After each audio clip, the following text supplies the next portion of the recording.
Welcome to Energy Stew. This is Peter Roth, your host. And I'd like to ask you if since last week's show, have you gotten more powerful? Didn't it help? Because we're interviewing the author again of the book called My Road to Power, based on her best-selling book, The Road to Power. So we're finding out how my road became the road. And it's an incredible journey. I love talking about it. I love interviewing Barbara Berger. She's so wonderful and has lived an amazing life. Barbara, welcome back to Energy Stew. Thank you for having me, Peter. It's a pleasure to be here again. Well, yeah, and I'm grateful because we have done a lot of shows over the years with your many books, because you are one of the aspects of your road to power is what you say saved you is your ability to put it into writing, and and from the very beginning, your early life, when you got to Scandinavia, you wrote a book called The Journey, and it made you popular. Famous is the word. Good. Yes, Good. we ended our last show with that we had come to Sweden. That we started in, for people who just maybe have forgotten that because of the Vietnam War, Steve and we left America. We went underground, and we were underground for 1.5 years until we met a very famous Swedish artist in Mexico. And he took us with him to Sweden, where Steve and I got political asylum, actually. Right. And it's amazing the serendipity of that. I beg your pardon? It's amazing the serendipity and the synchronicity of that. Yes, that we met this artist, Ragnar Johansson, on the very first day that we arrived in Mexico, when we had been on the run for 1.5 years. We had no money. We knew we couldn't speak Spanish. We were broke. We didn't know what to do. And we were sitting on a park bench when this guy came up and started talking to us. And so when we told him our story, he said we shouldn't worry anymore. He would take care of us, and he did. And so we ended up some months later in Sweden. But your whole life is full of incredible happenings. That things happen that well, that's the next thing that happened when I was in Sweden. As I mentioned last time, because I was so traumatized myself after all we had already been through, I started as a kind of self-therapy to write down what had happened to us. And I called it The Journey, because we had been on this amazing journey. And every day I sat writing on my little typewriter. We had typewriters in those days. And there was a guy who visited us, and he kept seeing me writing. And one day he said, "Barbara, what are you writing? Can I look at it?" And I said, "Sure." And so I lent him the manuscript, and he took it, and without asking me, he gave it to one of the biggest publishers in Sweden, and they wanted to publish it immediately because it was so timely. It was about the young people who were in protest against the Vietnam War, all that. So we became celebrities in Sweden overnight. Yeah, and you exemplified it by you and Steve being such hippies. You represented the hippie generation, and they love to hear about it, especially Americans who had something to fight against. Yeah. And because in Scandinavia and in Sweden, and then again in Denmark, they didn't have the same consequences that you. The young people who were also into the music and the lifestyle, they were not getting drafted, the young guys, to go to Vietnam. So they didn't have to protest against the Vietnam War as we did. Plus, I had just come from America, where there was also the civil rights movement in those days, where there was a lot really going. So there were these two things that you could say the young people in America, we were more socially conscious than the young people in Europe. That's why In you were Europe, important, yes, because yeah, and you had a lot to say. Yeah, and in Europe, it was much more, the drug scene was much more about going to the East, getting liberated, higher consciousness, which also was very important to me. So coming to Scandinavia, well, actually, I didn't stay in Sweden so long. I ended up moving to Denmark, but that's another story. But in Denmark, when I first came to Denmark, my book had been translated also to Danish. And so when I arrived in Copenhagen, I was also, suddenly my book had come out here, and there had just been the Bertram Russell War Crimes Tribunal had been held in Copenhagen. There were the intellectuals of the Western world were protesting and trying to come with evidence why this war should stop and so on. And that was simultaneously with my book, The Journey, came out in Danish. So I got even more publicity when I came to Denmark. And then they found out that I had a father who worked in the Pentagon and who was no, you already knew that, but you found out how powerful he was. Yeah, that's true. I knew it. The newspaper, Wow. Denmark. Your line just broke up for a second. Can you repeat that?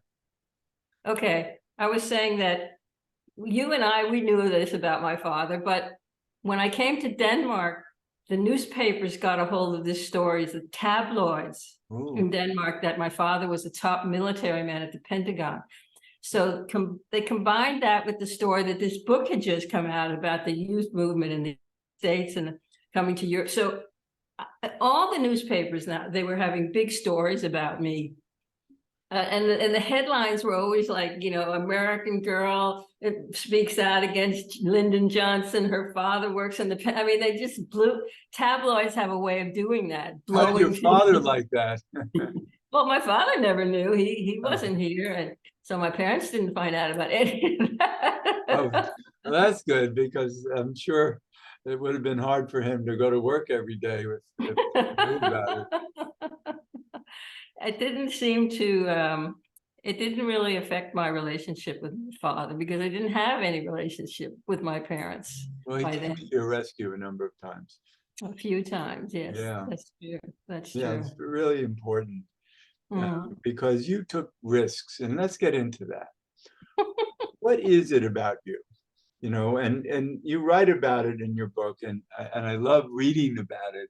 It's a journey for truth, for enlightenment, for consciousness, that you felt you were blessed enough to take every risk possible. And you did. And we're going to talk about those risks that but I think it was from an early age, as we talked about on our last show, that I had access to higher consciousness, to experiencing divine bliss consciousness, Satchidananda, at a very early age. This liberation, this light field that we can enter at times if our consciousness is higher enough. And once we've experienced that, it's so powerful that everything else in your life, it's like you continue trying to get back to that state. How come I lost it? Where is it? So this knowingness that it was there and it was waiting for me to return home, you could say. We're talking about the death of the ego. We're talking about giving up the illusion of this life. So there were many things involved in that, and taking drugs was also a portal, you could say, to accessing that state. Right, and I did that as well.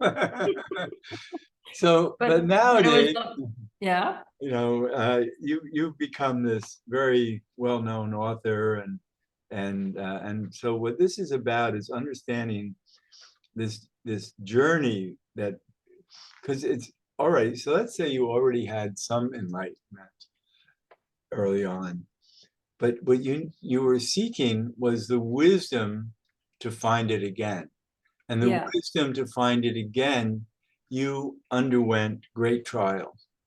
Mhm. And so to me, that's so important, is that you've been willing to take incredible risks in your life. And going east, well, we're getting ahead of ourselves, because you actually went on an amazing journey to find this wisdom by going to India. But we never quite got there. I And know. and for, because we can't predict life. All we can do is take the next step. And you kept on taking amazing steps. So I want to come back to that. You were married to Steve, Mhm. and then you found much more happiness in Copenhagen than you had in Sweden, and Mhm. wanted to move to Copenhagen, but you were told that you would be deported if you weren't married to a Dane. And here you're married to an American. So what happened? So that was a really very stressful. They said I had 14 days to get married to a Dane or they would deport me. And since I was already married to Steve, who was in Sweden, we weren't together anymore. And I said to Steve, we've got to get divorced really fast.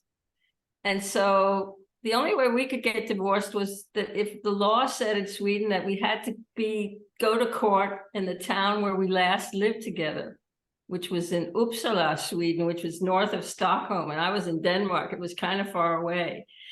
And then the only way we could get a fast divorce at that time was if he could prove that I had actually slept with another man in infidelity. And so two of the guy I was with, so two and I and Steve, the three of us had to go to Uppsala and go to court. Right, you were then two. When you say two, T-U-E. T-U-E, two. It was a Danish guy I was with. Right. Yeah. So he went with you, So we went to the or that courthouse he had slept with you, and you got yes, divorced and could come back yes. and married too, because you needed to be married to him. But then the thing was that in order to get married in Denmark, you had to go to the mayor of the place that you were living. And we were living out in the country by a big castle. And the person who was the mayor of that town, he owned the local grocery store. And so we had to go to the local grocery store to get married. And so we came, not only did we come on the wrong day, but when we actually came, he was standing in his white uniform, at the cash register, dealing with customers who were buying food. And then we said, hello, you're supposed to marry us. And then he said, oh yeah, just a minute. And then he went out in the back and he came back and he had put on a top hat and a vest on top of his grocer uniform. And then he looked at some of the people in the shop and he said, I need 2 witnesses. Is there anybody here who would be a witness to this? I'm going to marry these young people. And so 2 people came, and then he said all these things in Danish. It took like 2 minutes, and then I was married to a Dane. So, well, not only that, you were married on October 17th, which is a 5 of clubs day. And a 5 okay. clubs are the mind, and 5 means I need more. I need more. I don't have enough. So the 2 of you were always seeking more. And makes sense, because you could have been married on any other day that would have had a different purpose. Okay. So anyway, so you and 2 were now a married couple living in this Flensborg. Yeah, in a town. Yes, it was the queen has her summer castle there. Denmark has a queen. Right. And so she has her big castle in Copenhagen, and then in Fredensborg, which is this gorgeous sort of nature area with a big lake and a big park. The queen has a little castle there where she stays in the summer. And so we were living in a collective not far from there, which was my first introduction to living in Denmark. It was gorgeous, gorgeous place, gorgeous nature. So then why didn't you just stay there and have family and just live in the country? And isn't that nice?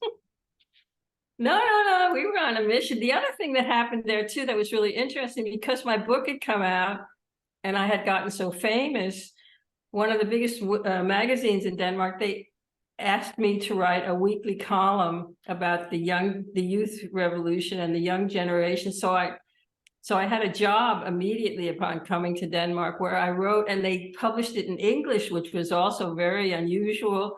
But because I was this star and the representative of sort of the young people, so I had a weekly column where all I had to do was tell about what we were up to, why we were the way we were, why we took drugs, why we were seeking enlightenment, all of this stuff. So I wrote about that every week. And that was also a really big success. And then another magazine, an even bigger one, asked me, they wanted to hire me as a regular journalist and columnist for their magazine. And I said no, because Tua and I wanted to go to the East. We were seeking higher consciousness and enlightenment. And that's what you did in those days. So we decided to go to India. Right. So. And now I got confused in your book because all of a sudden you were traveling with a guy named Tim, and you went to Istanbul with Tim. And yeah, but okay, so that was an excerpt from my next book, which is called Eat Brown Rice and Make Revolution. I had a big section of it was about going to the East, and this story that you read. That was, I didn't use our names. I used the fake names because it was supposed to be a story about how it was for young people to go to the East. So you have read it, but Tim, yeah, I got confused because you didn't say, oh, this is a fake name. So Tua and Tim are the same guy. No, it was another guy, but okay. All right. Oh yeah, that was that. I don't know. There are other guys in your life. There are other guys. There's a Thano. But this, oh yeah, you were with a guy who captured your imagination and excited. There were quite a few of them that captured one's imagination. Yeah, good, and and I know that those relationships didn't really work out, except for temporary.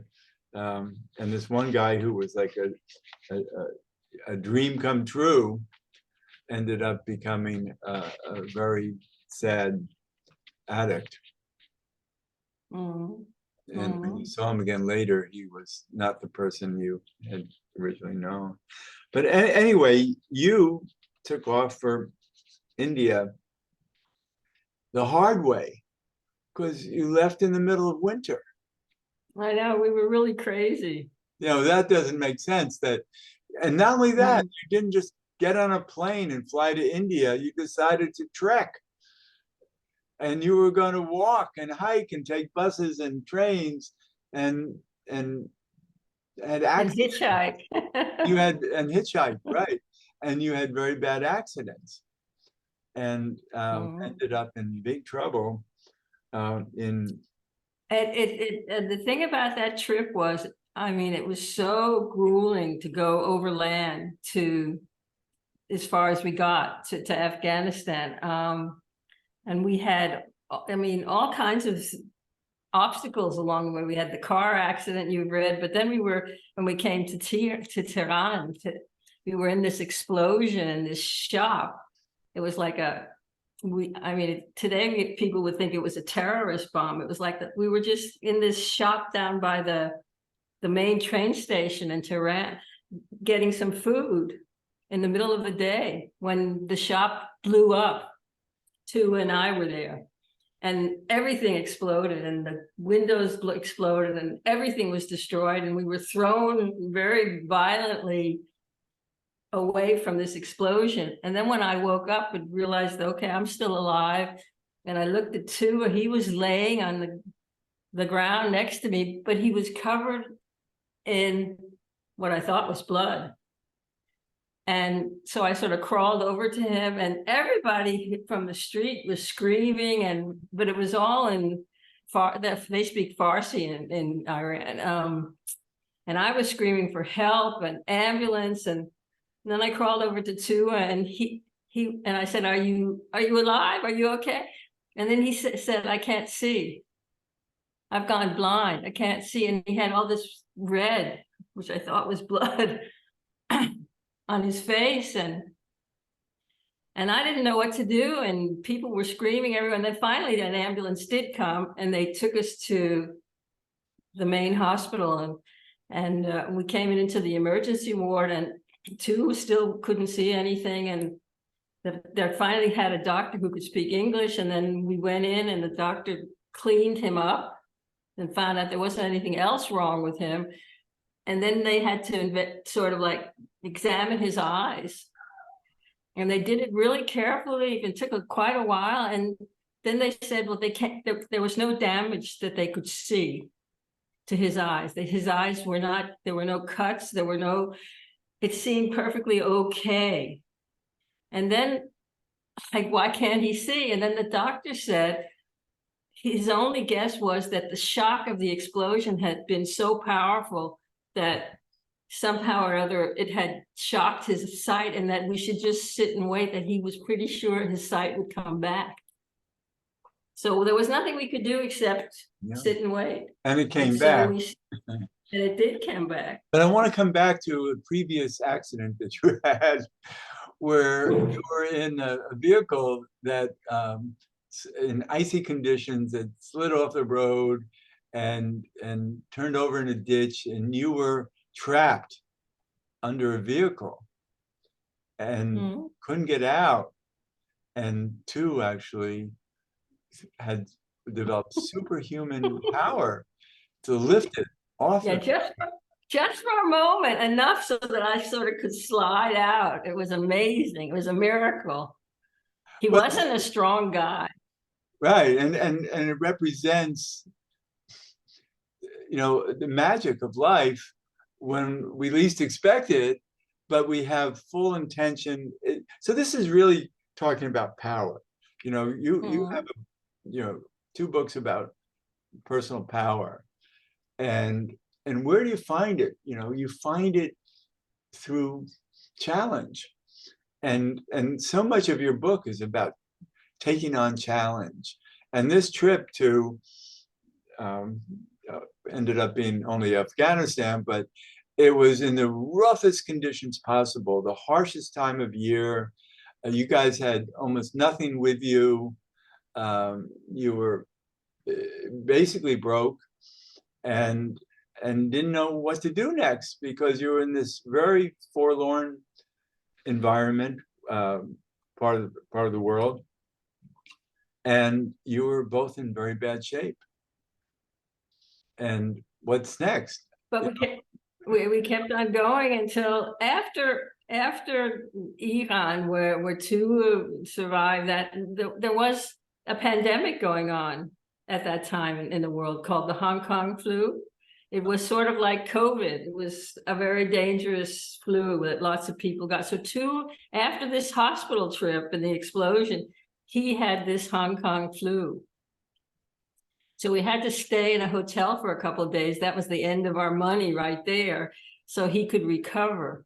But then we had to go on. If we were going to get to India before we were totally out of funds, we had to move on. So we decided to go. You had to go to Afghanistan, and then you would go through the Khyber Pass to Pakistan, and then you would end up in India. That was the route in those days. And so rather than taking a plane. So when we came to the border between Iran and Afghanistan, the beautiful city of Mashhad, there were some other hippies there that we met. And so we hired a bus to take us across the border, which was no man's land, which was like about 100 kilometers between, where there's absolutely nothing. It's like a frozen desert in the winter. And so we were in this bus with all these people, and the bus broke down in the middle of nowhere in the freezing cold. It was like minus 20, minus 30, and we didn't have any clothes, and we didn't have winter gear. And so nobody could fix the bus, so we had to walk. So we had to walk through no man's land to get to Afghanistan. And by the time we got there, I was really ill and was burning up with fever and was hallucinating, and I was scared to death. And it was like, oh my God, what am I doing here? That's probably one of the most scary times in my life. And before the show is over, which will be in a couple minutes, I really want to solve this problem so we can move on to the next time we talk, which will be when you're actually back trying to live a more positive life. And not that this wasn't trying to do that, but it kept getting in your way. And so you went into, we can quickly say you went into the U.S. consulate there, and they didn't want anything to do with you because you were a hippie, even though you were an American. They kicked you out, and then you were able to get in touch with your father at the Pentagon, and all of a sudden, and he said, wait 24 hours, and all of a sudden, you knocked on the consulate door again, and they let you right in, and they brought you into an American hospital there, and fixed you up. They said, we don't know who your father is, but we got a top priority telegram from the State Department saying that we should take care of you. So suddenly I was saved. Yeah, I love that. But again, it keeps coming back to the magic of life.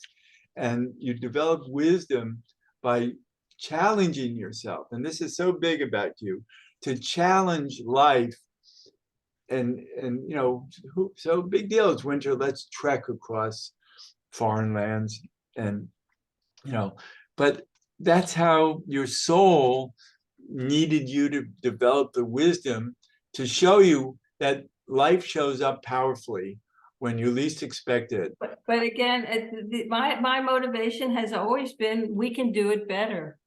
What is it that's preventing us human beings from doing it better, from being higher in consciousness, from being more loving, to being more inclusive, to sharing our wealth with I had to see the world to understand better. Yeah. And the craziness of you. Yeah, go ahead. I know we're just at the end of the show, and so but this is why I want to talk to you in a subsequent show to understand what you're saying about this purpose of finding answers in life, that what really matters. And so your book, My Road to Power, is a discovery of what really matters. And on and on and on, because it's not just one thing, it's many things, and you've written many books about it. So Barbara Berger, the author of My Road to Power, Sex, Trauma, and Higher Consciousness. I love talking with you. This is fascinating, and please come back subsequently. Thank you, Peter. It's been a pleasure as usual. Good, thank you. And this is Peter Roth, your host of Energy Stew at prn.live. I can be reached at peter@heartriver, HEART river.org. I'd love to hear from you, and thanks so much for listening.